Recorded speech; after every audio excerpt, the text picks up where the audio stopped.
And welcome to another vlog. आज मैं और अरमगान जा रहे थे एक हाईवे की राइड के ऊपर। तो मैं काफ़ी दिनों से सोच रहा था कि जब मैं व्लॉग बना रहा होता हूँ आप लोग व्लॉग तो इन्जॉय कर रहे होते हैं, मतलब आपको अक्सर मैं कमेंट्स पढ़ता हूँ तो आप लोग कहते हैं कि हमें ऐसे फील हो रहा था कि हम बाइक चला रहे हैं। मगर मैं चाह रहा था कि मैं व्लॉग के अंदर आपको थोड़ा सा अब ये भी बताऊँ कि जिस टाइम मैं वीडियो बना रहा होता हूँ या जिस टाइम मैं बाइक को चला रहा होता हूँ उस टाइम मैं क्या फ़ील कर रहा होता हूँ। फ्रॉम द स्टार्ट, जब हम राइड स्टार्ट करते हैं उस टाइम मेरी फीलिंग क्या होती है, जब हम नॉर्मल हाईवे क्रूज़ कर रहे होते हैं 100-200 पे तब क्या फ़ील होती है, और टॉप एंड पे क्या फ़ील होती है, माइंड में क्या चल रहा होता है उस टाइम। तो मैंने सोचा आप लोगों को वो सब कुछ बताएंगे। तो अभी चलते हैं, आप लोगों को एक हाईवे की राइड पे लेके चलते हैं। स्टे ट्यून्ड, मज़े का ब्लॉग होगा and let's go on a ride. Early morning ride. मैं समझ रहा था ठंड कुछ ख़त्म हो गई होगी, मगर सर्दी अभी भी वैसे है, फॉग भी है।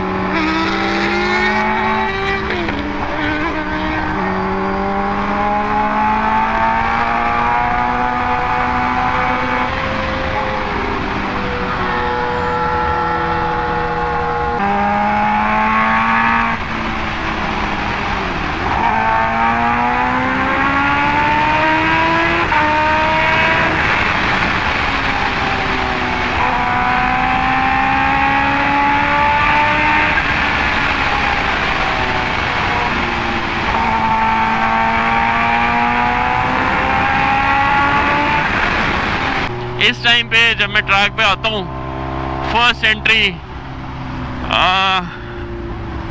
There is only 2 to 3%, 5% adrenaline rush. और इस टाइम पे इंसान थोड़ा सा एनालाइज कर रहा होता है ट्रैक को, अपने बाइक को। इज़ एवरीथिंग ऑल राइट, सब कुछ पूरा है, ट्रैक के ऊपर रश तो नहीं है, कोई जानवर तो नहीं फिरा ट्रैक के ऊपर, कुछ लोग तो नहीं है। तो ये वो टाइम होता है जब आपको ट्रैक को थोड़ा एनालाइज करना चाहिए। 1-2 राउंड लगा लें ट्रैक के, देख ले। जिस भी ट्रैक से मेरी मुराद होती है जिस जगह पे भी आप राइड करने गए हैं, तो ये ना समझा करें कि पाकिस्तान में कोई ऑफिशियल ट्रैक है, नहीं है, हमें खुद ही बनाने पड़ते हैं। तो जिस भी जगह पे जाएं देखें यू टर्न्स कहाँ पे हैं, कुछ लोग तो नहीं खड़े हुए, कोई बच्चे तो नहीं हैं, कोई जानवर वगैरह तो नहीं है। ये छोटी मोटी चीज़ें आपको फर्स्ट एंट्री के ऊपर ही एनालाइज कर लेनी चाहिए ताकि फिर आप कंफर्टेबल होकर राइड करें।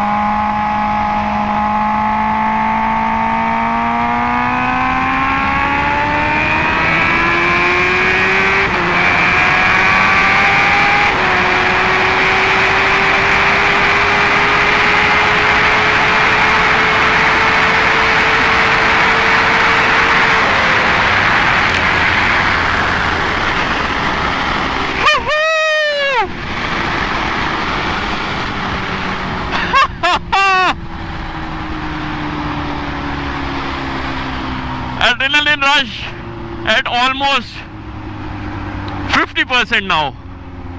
पहला रन था मेरा ट्रैक के ऊपर और मैंने जल्दी ब्रेकिंग की। यही करना चाहिए, हमेशा जल्दी ब्रेकिंग करें।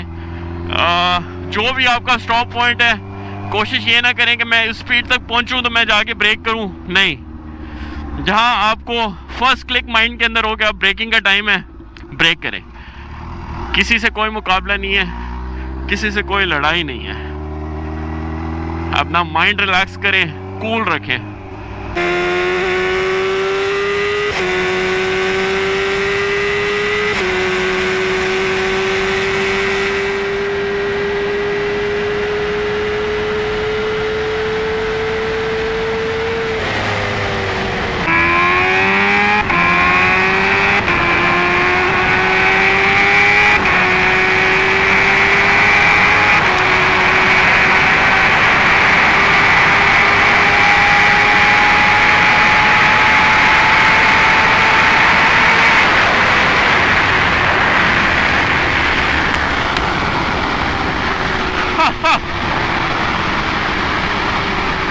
दूसरे रन के बाद एड्रेनलिन रश फुल ऊपर गया होता है। और इस टाइम पे आपका जो अपने आप का ख्याल रखने, अपने बाइक का ख्याल रखने का लेवल होना चाहिए, वो भी फुल ऊपर होना चाहिए।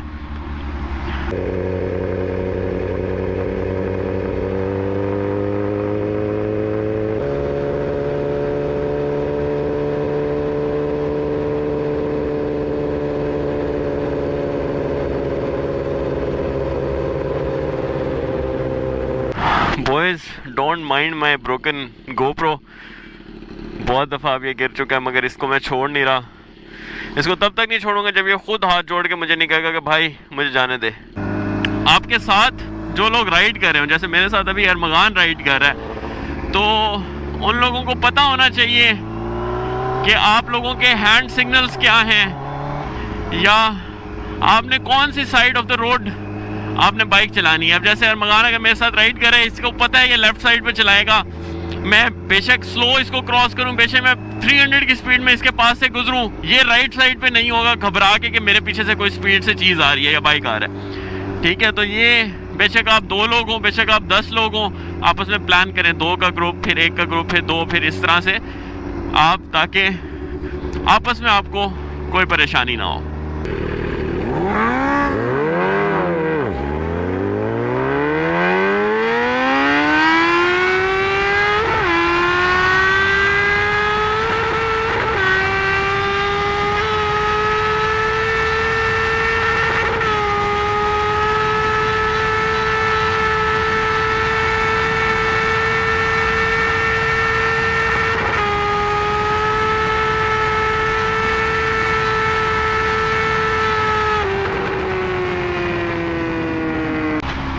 बहुत मुश्किल है भाई इसको संभालना। अभी भी ये कोई राउंड अबाउट 40-50% के करीब थ्रॉटल होगी जो मैंने at the time of launch control दी है। तो क्योंकि आपको पता है कि 150 पे उसने लॉन्च कंट्रोल अपना ख़त्म करना है और 150 पे उसने ऊपर आना है, तो आपने उसके मुताबिक चलाने का, आपने इसको संभालना भी है। ये नहीं कि सिर्फ इसको रॉकेट की तरह लॉन्च करना है।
throttle the launch.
ये इतना हाई स्पीड क्रॉस था और इतना क्लोज क्रॉस था कि जब मैंने अरमगान को क्रॉस किया मेरा बाइक थोड़ा सा राइट साइड पे हुआ है एयर के प्रेशर की वजह से, मगर अरमगान को ये पता था कि राइट साइड से मैं आ रहा हूँ, तो उसने वो फिक्स था अपनी जगह पे। तो इसलिए दूसरे राइडर के साथ कम्युनिकेशन बहुत ज़रूरी है राइड से पहले। राइड के बाद, राइड के दौरान तो गपशप लगती रहती है, राइड से पहले भी बहुत ज़रूरी है।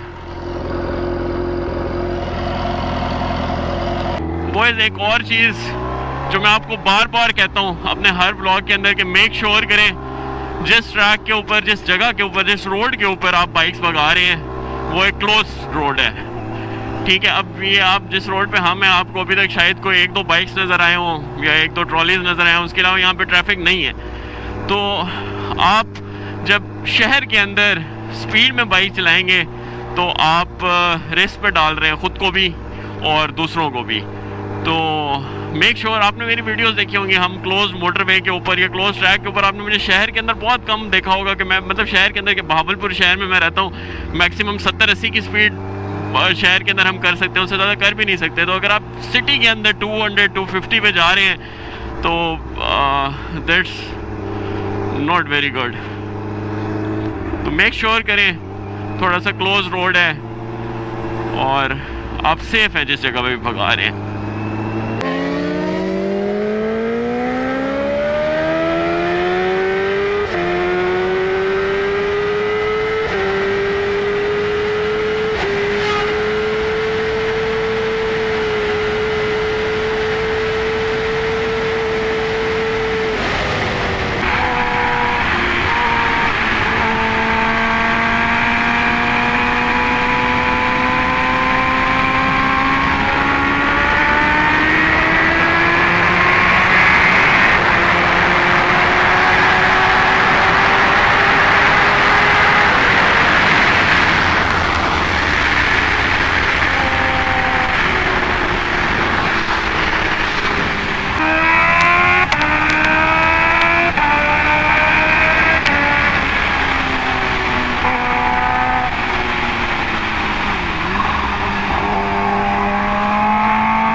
ये भी जाने लगा था एक और बार, देख रहे मगर पकड़ा गया। नहीं जाने दूंगा, इस बार नहीं जाने दूंगा। स्टे ट्यून्ड, इंशाल्लाह आप लोगों से मुलाकात होगी अगले ब्लॉग में। Till then take care, bye bye.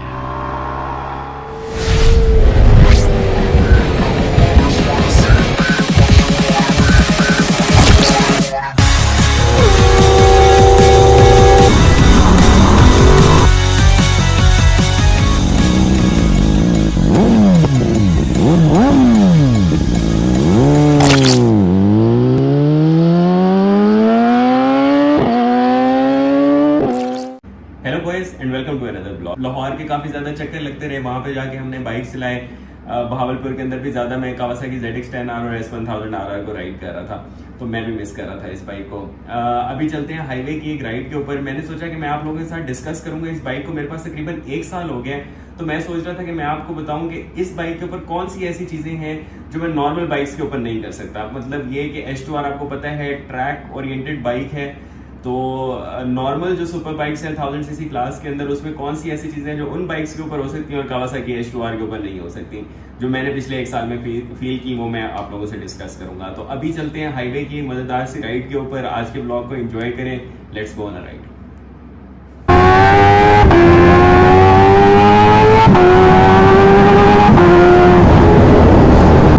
वैसे तो ये बाइक कैपेबल है हर चीज़ करने के। अब ऑब्वियसली मैं ऐसी बातें तो नहीं करूंगा कि मैं इस बाइक पे ऑफ रोडिंग नहीं कर सकता। मतलब एक नॉर्मल सुपर बाइक और H2R में क्या फ़र्क है, 3 चीज़ें ऐसी जो मैं H2R पे नहीं कर सकता या करना इम्पॉसिबल है, तो आज उनके बारे में बात करेंगे।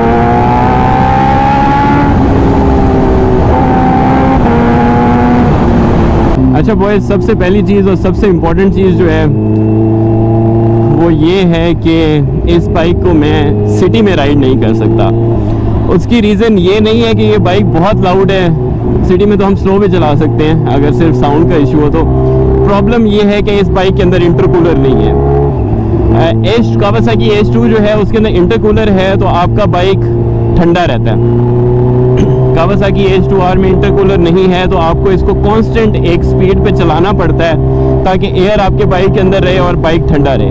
क्योंकि अगर इसका टेम्परेचर 100 क्रॉस करता है, जैसे अभी 83 84 पे इसका टेम्परेचर है, अगर आपको नज़र आ रहा हो, अगर इसका टेम्परेचर 100 क्रॉस करता है तो इस बाइक का इंजन डैमेज शुरू हो जाता है।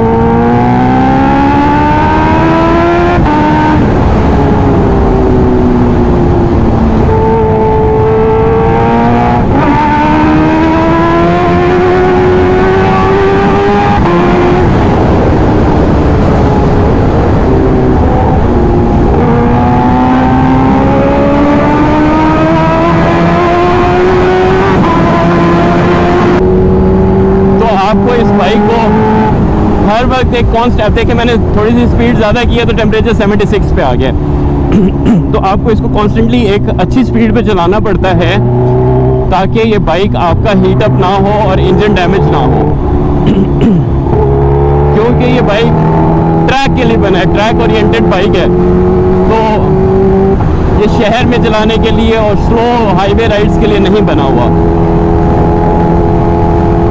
दो काम कर सकते हैं आप इस पे, या तो आप इसे घर खड़ा कर लें एज अ शो पीस, या फिर आप इसको चलाएं।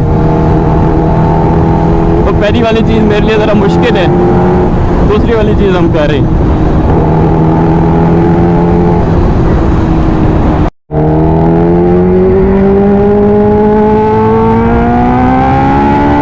अच्छा, दूसरी चीज़ जो है वो काफ़ी बेसिक है, वो तो आप लोगों को भी पता है कि मैं इस बाइक को रात के टाइम नहीं चला सकता क्योंकि इसमें आपको पता है कि फ्रंट हेडलाइट नहीं है। तो या तो आप फ्रंट हेडलाइट लगा लें। देखिए, मुझसे अक्सर लोग पूछते हैं कि आप हेडलाइट कब लगा रहे हैं, मिरर्स कब लगा रहे हैं। मेरे पास सब कुछ पड़ा हुआ है, 5 मिनट भी नहीं लगते सब कुछ लगाने में। मगर जो एक बाइक का एसेंस है ना, जो एक बाइक की लुक है, जो एक बाइक की फील है, वो सब खत्म हो जाती है। S2R उन्होंने नहीं बनाया रात में चलाने के लिए, उन्होंने ट्रैक फोकस बाइक बनाया, तो हम उससे छेड़छाड़ क्यों करें। मैं अभी भी इसका नोज़ उतार के S2 का नोज़ इसके ऊपर लगा सकता हूँ, S2 वाली हेडलाइट लग जाएगी, मगर नहीं करना, बाइक का एसेंस खराब नहीं करना। तो रात के टाइम आप नहीं चला सकते S2R को, उसके लिए आपको इस बाइक के साथ एक और बाइक भी खड़ा करना पड़ता है, जो क्योंकि जो मेरे हिसाब से हाईवेज़ के ऊपर रात के टाइम राइड करने का ज़्यादा मज़ा आता है बनिस्बत दिन के। ठीक है, ट्रैफिक थोड़ी कम होती है, ठंडा मौसम होता है, सुकून की राइड होती है, तो वो आप नहीं कर सकते। उसके लिए आपको एक और बाइक लेना पड़ेगा।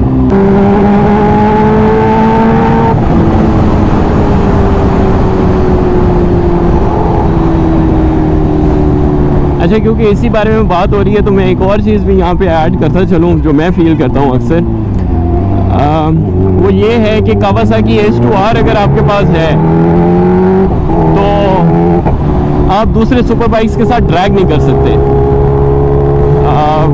वो काफ़ी एक एम्बैरसिंग मोमेंट होता है।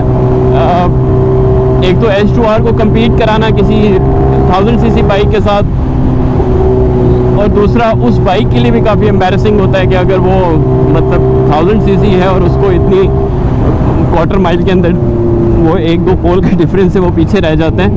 तो ये एक चीज़ आप नहीं कर सकते और मुझे अच्छा भी नहीं लगता, इसलिए मैं करता भी नहीं हूँ ये चीज़।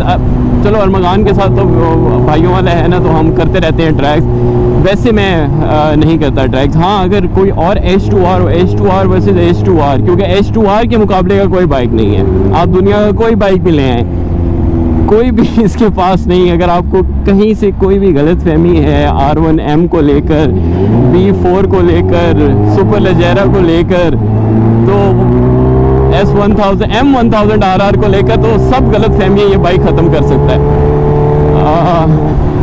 This one is 325 brake horsepower. V4 is 217, 225. M1000 RR is 217. कोई कंपैरिजन ही नहीं है, कोई कंपैरिजन ही नहीं है।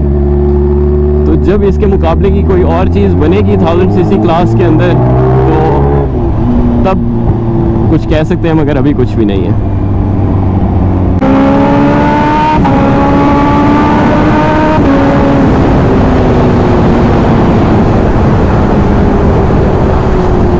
मैं आप लोगों से बात कर रहा था उसके बारे में, इंजन की हीट के बारे में। तो अगर ये बाइक हीट अप हो जाए तो इंजन डैमेज शुरू हो जाता है। वैसे ये बाइक बहुत ही मतलब हम अपनी बाइकर्स अपनी ज़बान में बोलते हैं पाकिस्तान में ठंडा बाइक और गर्म बाइक ना, तो ये ठंडे बाइक की कैटेगरी में आता है। लाइक CBR, जिक्सर्स, हायाबूसा, मैंने आज तक इस बाइक को हीट अप होते नहीं देखा। अनलेस और अनटिल आपने बाइक स्टार्ट किया हुआ है, आप रुके हुए हैं या आप ट्रैफिक में फंसे हुए हैं, फिर इसका टेम्परेचर 100 क्रॉस करता है। आप इस बाइक को, जैसे अक्सर हम बाइक्स को खड़ा करके वो रेव देते हैं बैकफायर सुनने के लिए, देखने के लिए और आवाज़ सुनने के लिए, तो आप अगर इसके खड़े हुए बाइक के 4000 RPM 6000 RPM क्रॉस करते हैं तो इसका इंजन डैमेज शुरू हो जाता है, क्योंकि बहुत सेंसिटिव इंजन है। जैसे सुपर चार्ज इंजन, और फिर उनने बनाया भी इतना पावरफुल 325 हॉर्स पावर, तो काफ़ी सेंसिटिव इंजन है। ये जो जितने भी बाइक्स होते हैं, जैसे HP4 रेस है BMW का, उसके हर 5000 किलोमीटर्स के बाद उसका कंप्लीट इंजन चेंज होता है। मैं ये नहीं कह रहा कि कोई कंपोनेंट चेंज होता है, पूरा इंजन चेंज होता है 5000 किलोमीटर्स के बाद। तो ये बहुत सेंसिटिव इंजन होते हैं, आपको इनका ख्याल रखना होता है। हाई ऑक्टेन है जी सही वाला, जी कसम से है बाकी। हाँ है सर। 1000 का दे दे। 0 meter check. Amazing, amazing machine. What a player, what a player.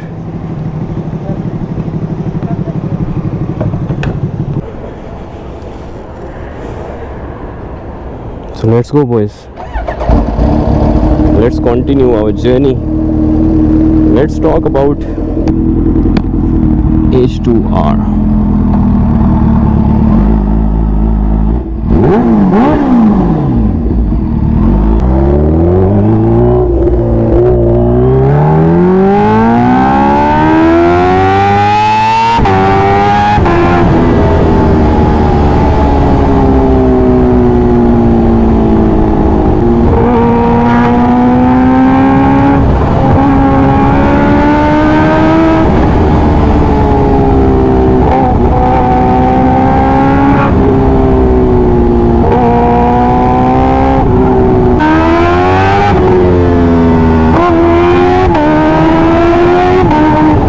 आप H2R को स्लो नहीं चला सकते,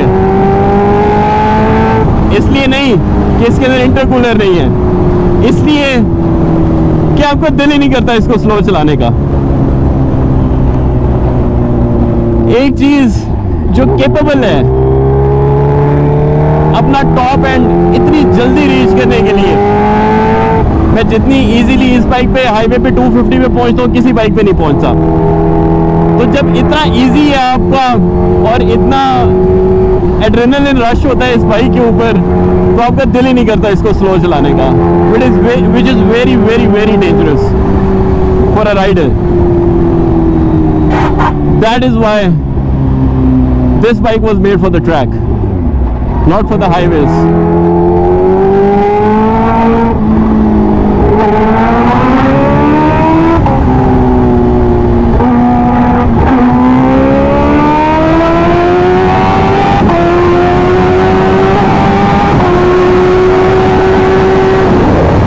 आपने देखा मैं क्या कह रहा हूँ। 4 गेयर 177।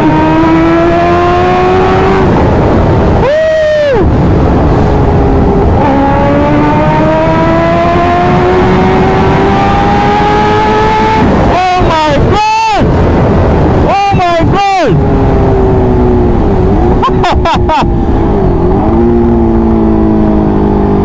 खैर हो आपकी भी खैर हो।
watching.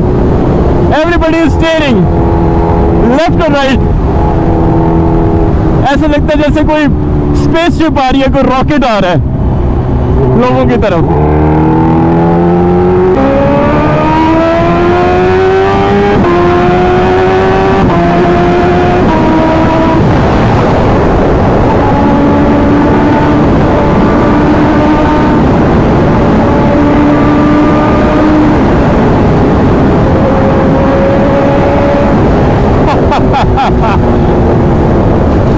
What up, baby?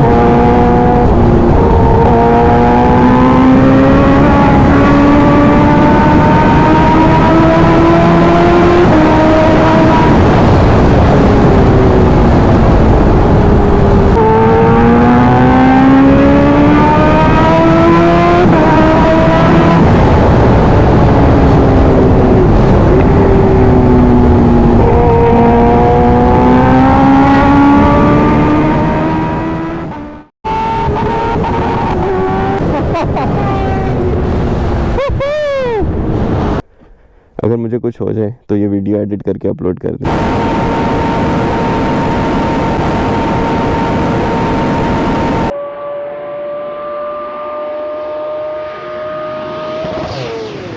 Hello boys and welcome to another vlog. ऐसा बहुत कम होता है कि मैं राइड करने के बाद इंट्रो बना रहा हूँ, मगर आज का जो इंट्रो है वो राइड करने के बाद हम बना रहे हैं. राइड हो चुकी है, हम लोग वापस आ चुके हैं. इंट्रो बाद में बनाने का मकसद क्या था? मैंने आपको इंट्रोड्यूस करना था किसी चीज़ के साथ, ठीक है, मगर उससे पहले मेरा उसको ट्राई करना, उसको राइड के ऊपर लेके जाना बहुत ज़रूरी था. तो वो जो चीज़ है वो है डिगर के ये शूज़. ये डिगर की एक न्यू सीरीज़ है जिसका उन्होंने नाम रखा है ATGAT, ATGAT, all the gear all the time. अब मेरे जो बाइकर्स दोस्त इस टाइम मुझे देख रहे होंगे वो ज़रूर इस चीज़ के साथ रिलेट कर सकते हैं कि हमारा जो गियर है जिसमें हमारी जैकेट, हेलमेट, शूज़, नी गार्ड्स वगैरह, ये चीज़ें बहुत इंपॉर्टेंट हैं. तो पहले ऐसे होता था कि मैंने काफ़ी सारे शूज़, काफ़ी सारे ब्रांड्स के ट्राई किए थे, मगर मैं कभी भी किसी शू के अंदर इतना ज़्यादा कंफर्टेबल नहीं होता था. कंफर्ट भी और सेफ्टी भी दोनों चीज़ें मुझे चाहिए होती थी. इस ब्रांड के अंदर और इस शू के अंदर जो सबसे मज़े की चीज़ है, मैं आपको भी दिखाता भी हूँ. 3 चीज़ें जो आपको एक शू के अंदर चाहिए होती हैं. सबसे पहले आपकी एंकल प्रोटेक्शन. ये वाली जो एंकल की वाली स्पेस है वो थोड़ी ऊपर की तरफ हो ताकि आपके जो एंकल हैं वो प्रोटेक्टेड रहें. सेकंड, जो आपका यहाँ पे गियर शिफ्टर होता है, ये आपको गियर शिफ्टर नज़र आ रहा है क्योंकि यहाँ से आपने गियर शिफ्ट करना होता है. और ये इसकी थिकनेस जो होती है वो बहुत ज़्यादा मैटर करती है. अगर इसकी थिकनेस बहुत ज़्यादा हो तो अक्सर आपसे गियर मिस होते रहते हैं, और अगर थिकनेस बहुत ज़्यादा कम हो तो वो जो शू होता है वो आपका ख़राब होना शुरू हो जाता है बहुत जल्दी. तो ये एक बड़ी ज़बरदस्त चीज़ इस शू के अंदर मैंने देखी. तीसरी चीज़ जो सबसे मज़े की थी वो आपकी प्रोटेक्शन होती है फ्रंट से, क्योंकि मेरे 1-2 बार ऐसे हुआ है कि मैं अरमगान के साथ राइड कर रहा था तो अक्सर बाइक कोई आगे होता है कोई पीछे होता है, हम स्पीड में चला रहे होते हैं, तो अरमगान के बाइक से एक दफ़ा कोई स्टोन था वो उसके टायर से घूमता हुआ उसी स्पीड में आके मेरी तरफ आके मेरे शू पे लगा था. मगर उस टाइम मैंने कोई इतने वो इस प्रोटेक्शन वाले शूज़ नहीं पहने हुए थे, तो वो अच्छा खासा उससे मेरा नुकसान हो गया था. तो ये तीनों चीज़ें आज मैंने राइड की इस शू को पहन के, तो मैं काफ़ी ज़्यादा सेटिस्फाई हुआ. कंफर्ट भी थी और ये तीनों चीज़ें भी आपको साथ मिल रही थी. बॉयज़, डिगर जो है वो एक बाइकर्स मीटअप प्लान कर रहा है लाहौर के अंदर. डेट है उसकी 12 दिसंबर, दैट इज़ संडे. और जो उसका प्लेस है, वेन्यू है, वो है DHA Y ब्लॉक और MM आलम रोड. जो MM आलम रोड के ऊपर मीटअप है वो अराउंड अबाउट 4 to 7 PM है.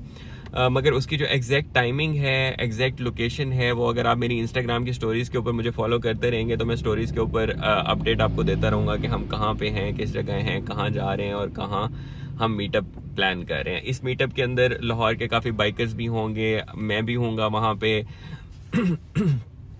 तो अगर आप लोग मिलना चाहते हैं और कोई गपशप लगाना चाह रहे हैं, कोई पिक्चर्स लेना चाह रहे हैं बाइकर्स के साथ, बाइक्स के साथ, तो आप वहाँ पे ज़रूर आएँ. बाइकर से मिलें, बाइक्स को देखें और गपशप लगाएं और बहुत सारी आपके साथ बातें करेंगे. तो इंशाल्लाह see you at the bikers meetup arranged by Digger on 12th of December. हम कितनी दफ़ा ट्रैक के ऊपर या कोई क्लोज रोड के ऊपर हम लोग गए हैं और हमने अपने बाइक को रन भी दिए हैं और हमने इसके फ्लाई बाइज की भी वीडियोस बनाई हैं, मगर आज तक मैं अक्सर सोचता था कि जब भी हम फ्लाई बाई की वीडियो बनाते हैं और कैमरा रुका होता है और बाइक आगे से गुजरता है तो हमें एक साउंड आता है जो कि उसके एग्जॉस्ट का साउंड होता है।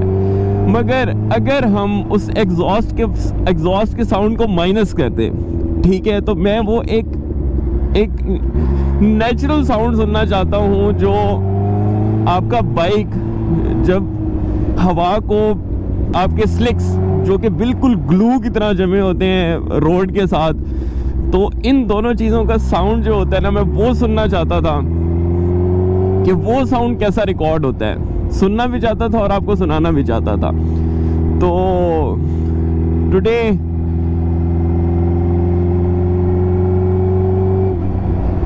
we will capture the first ever silent flyby at 350 kilometers per hour on Kawasaki H2R। पहले हम थोड़ा सा अपने टायर्स को वार्म कर लें।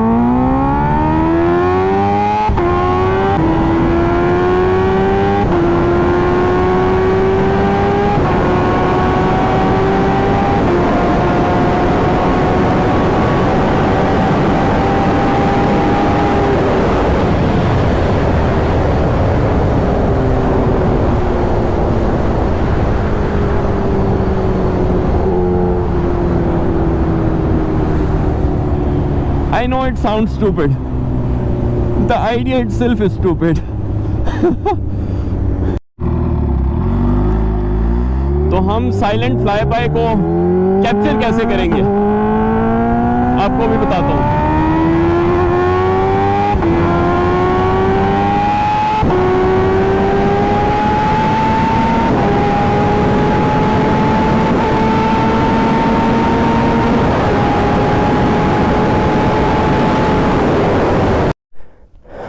मैं अपने बाइक को लेके जाऊंगा 360 किलोमीटर्स पर आवर तक, ठीक है। उसके बाद मैं अपने बाइक को स्विच ऑफ कर दूंगा उसी स्पीड में, ठीक है। हम लोगों ने रिकॉर्ड करना है साइलेंट फ्लाई बाय, ऐसा फ्लाई बाय जिसमें एग्जॉस्ट का साउंड ना हो, समझ लगी? मतलब जैसे स्विच ऑफ होगा वीडियो बन रही होगी, ठीक है, फ्लाई बाय की, ठीक है। उस टाइम एग्जैक्ट उस टाइम इंजन स्विच ऑफ होगा, फिर आगे जाके मैं उसको ऑन कर लूंगा, ठीक है। एक दफा 360-70 पे ले जाके ऑफ करके 350 तक फ्लाई बाय रिकॉर्ड हो जाएगा और हो जाएगा। देखते हैं अब्बासी, अगर मुझे कुछ हो जाए तो ये वीडियो एडिट करके अपलोड कर दी। यार तुझे शर्म नहीं आई? अच्छा ये देख, ये नहीं कि मुझे समझाए कि यार तू बेवकूफ बंदा ऐसे ना कर दबा हो जा।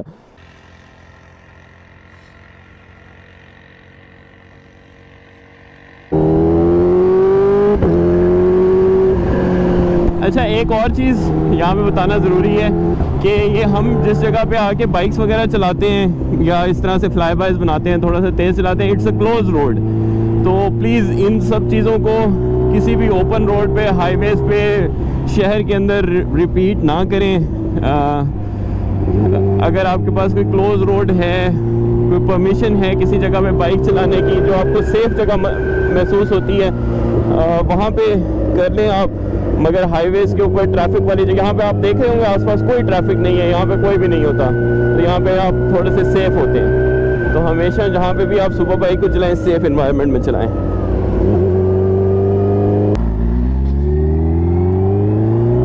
So boys, here goes nothing.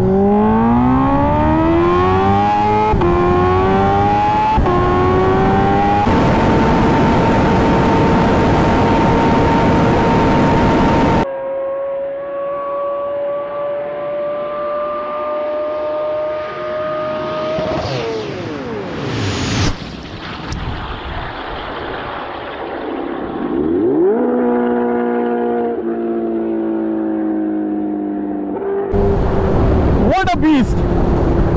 What a beast!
Baby!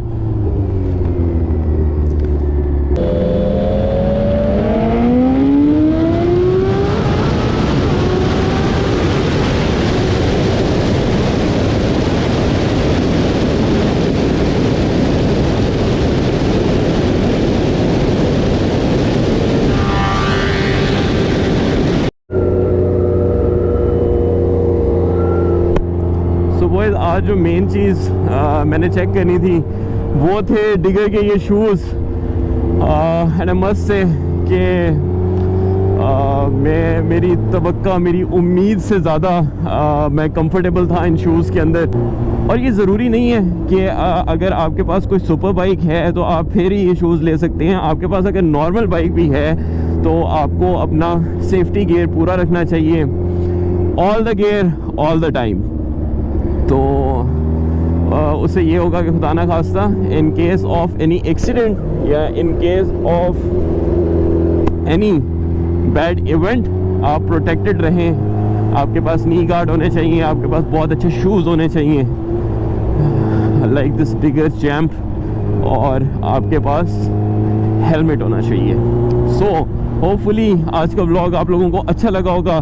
Stay tuned for more vlogs and stay tuned for the upcoming meetup in Lahore, that is on 12th of December। मैं उसका एग्जैक्ट टाइम जो है वो अपने Instagram की stories के ऊपर upload कर दूंगा। तो सी यू गाइस देयर, आपसे मिलेंगे, आपके साथ पिक्चर्स लेंगे, आपके साथ बहुत सारी गपशप लगाएंगे। So get ready for the bikers. Hello boys and welcome to another vlog. आपको पता है कि जब जितनी ये बड़ी बड़ी कंपनीज़ हैं, BMW, Aprilia, Ducati, Yamaha, Suzuki, ये जब यूरो 5 एमिशंस को मीट कर रही थी, अपने बाइक्स को थोड़ा सा स्लो बना रही थी क्योंकि उन्होंने यूरोप और अमेरिका में अपने बाइक सेल करने थे। कैटालिटिक कन्वर्टर्स बड़े बड़े डाल रहे थे ताकि एमिशन को कंट्रोल किया जाए। उस टाइम कावासाकी ये कर रहा था।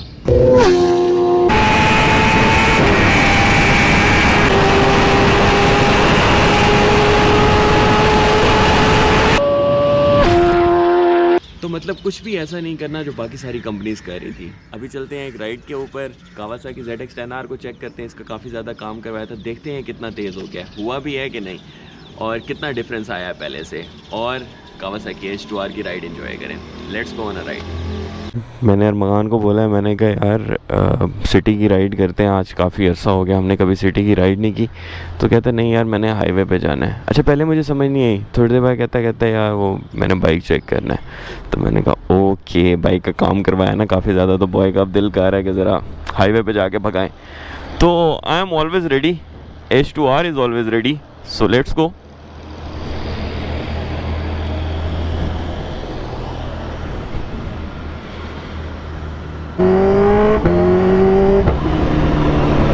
वो इस टाइम वार्म अप नहीं है सिटी राइड के लिए, ठंडे टायर्स के साथ चला रहा हूँ मैं, ठंडे। कभी सोचा था कि हम ये भी बोलेंगे, स्लिक्स के साथ सिटी राइड हो रही है आज।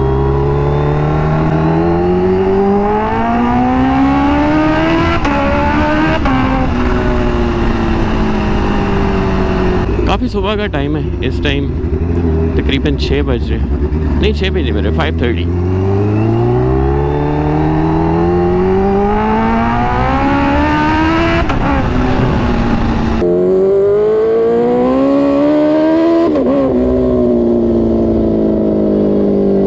तो हम इस टाइम टायर्स गर्म कर रहे हैं।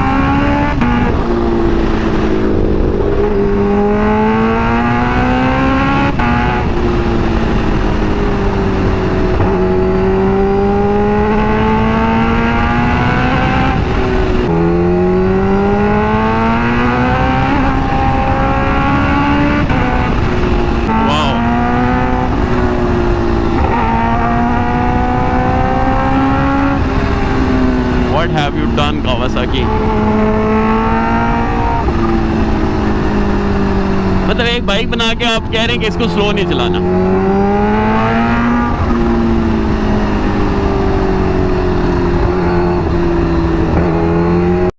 अस्सलाम वालेकुम।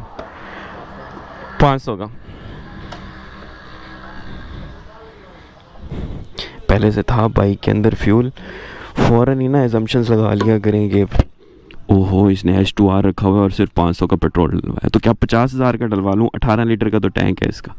अच्छा, अरमगान का बाइक जो है वो फ्रंट से मैंने लोअर भी करवाया है 1 इंच, तो ये स्पेशल मेरी रिक्वेस्ट के ऊपर अरमगान ने करवाया, क्योंकि मैं इसको बोल रहा था कि ज़्यादा खूबसूरत लगता है बाइक लोअर हुआ। मेरा अपना भी प्लान है अपने ZX10R को लोअर करवाने का, तो व्हीली तो अरमगान ने करनी नहीं होती, तो ड्रैग्स में बड़ा हेल्पफुल होता है front lower and front end lower हुआ क्या हो गया मुझे।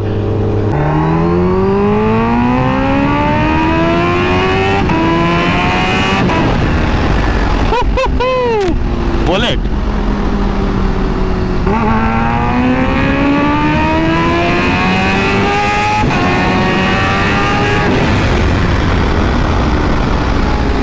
there is no easy mode.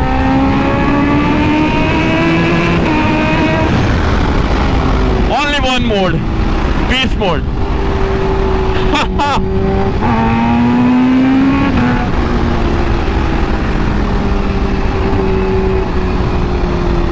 पहले 3 गियर में तो आप भूल जाएंगे, आप इसे पूरा थ्रॉटल दे सकते हैं, wide open, never.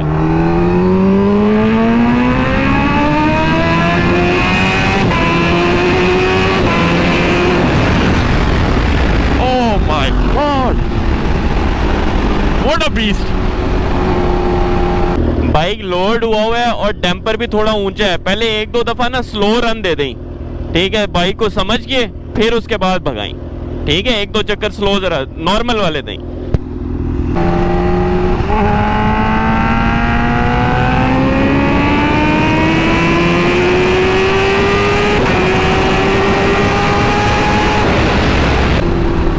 Easy baby, easy.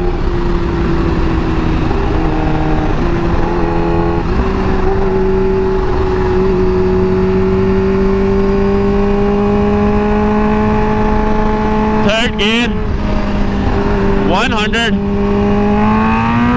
120, 130, 140, 170, 200, मैं बोल भी नहीं सकता।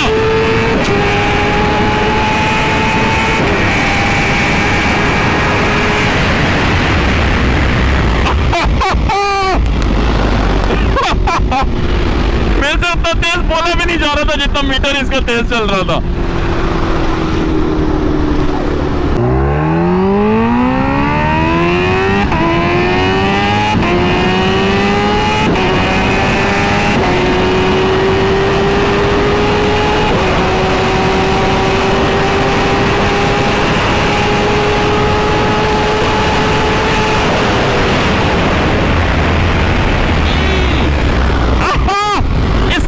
प्रेशर बहुत ज्यादा है, बहुत ज्यादा है। मेरा हेलमेट उतरने लगा था अगर मैंने स्ट्रैप ना लगाया होता नेक वाला। इस तरफ की विंड है आज सारी।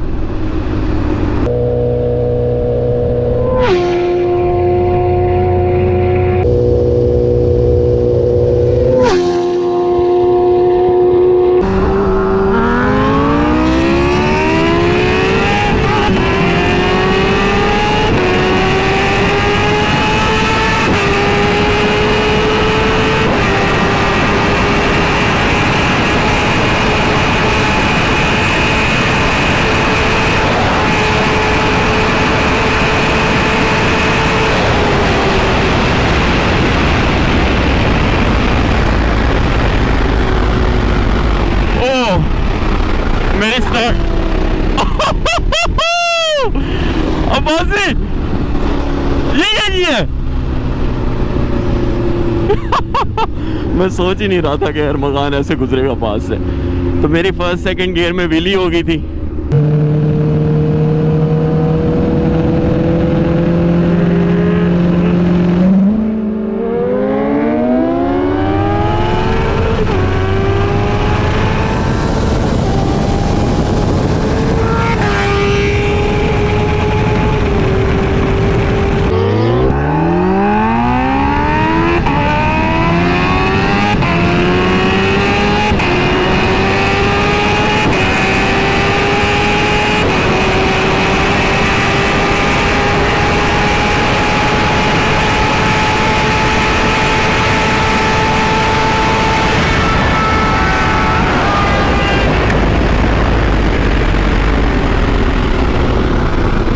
जब हम जा रहे थे तो ये ट्रैक्टर यहाँ पे नहीं था।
What a beast!